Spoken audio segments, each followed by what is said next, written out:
Hi, I would like to go through and make sure you have all the answers for pages 43 to 45. On page 43, we did that entire thing together on my last video, and the same thing with page 44. So if you need explanations on them, you can go to my YouTube channel. It's called Trisha Burns, and you can find it, or you can go back into the plan to see the link from yesterday. So what I'm going to do today in this video is to focus on page 45. So we're going to estimate the value of the square root of 22. So if I count by my perfect squares, 1 times 1 is 1, 2 times 2 is 4, 3 times 3 is 9, 4 times 4 is 16, 5 times 5 is 25, and then I'm like, well, 25, that was the number after 22. And so we know 4 times 4 was 16. So we know the square root of 22 is going to fall between 4 and 5.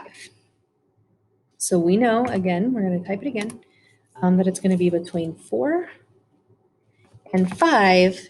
And then we know it's going to be closer to 5 because if you think of from 16, the square root of 16 to the square root of 25, 22 is closer to the 25. And so this answer right here should be 5. And then a good decimal estimate, you have a little leeway here. If you said something like 4.7, 4.8, maybe even 4.9, like I would accept any of those. And then to see how we did, I'm going to say 4.8 since that's between the two. You can, on your calculator on your phone, if you didn't know this, if you hit the calculator button and then turn it sideways if you have an iPhone, it will turn it into a scientific calculator for you. And so then you would put 22, and then there's a button, there's the x squared button, and then right underneath the x squared button, you'll see the square root symbol. So then you click that, and you get 4.6904, blah, blah. This is going to be an irrational number, remember, because it is not going to ever stop. So it's not repeating and it's not terminating. It's going to go on forever. And so therefore, we know this is going to be an irrational number.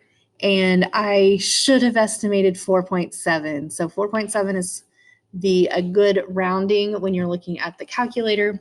But I'm telling you now that this type of problem will be on the iLearn, on the part where you can't use a calculator, because they want you to practice the skill of knowing which one it's closest to.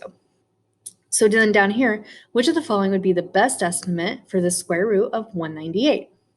So to like fast forward through my things here and looking at the numbers that they give us for the multiple choice, 14 times 14 is 196. 15 times 15 is 225. And so when we're looking at the square root of 198, first of all, 196 and 225, those are pretty far apart. So it's not even like it's way before halfway. And so therefore, whoops, I have no idea what just happened here. Therefore, it's going to be really close. Oh, it's underneath it. If this happens to you when you drag it, which it probably will, if you right click and then go to order, and then you can send that to the back, and then it will show you the ring. So again, you can order the layers of things on Google Slides. Hey, that's a freebie, right? So again, the square root of 198, go between the two. 196 is 14 times 14. 225 is 15 times 15. 198 is really close to 196, therefore it'll be 14.1.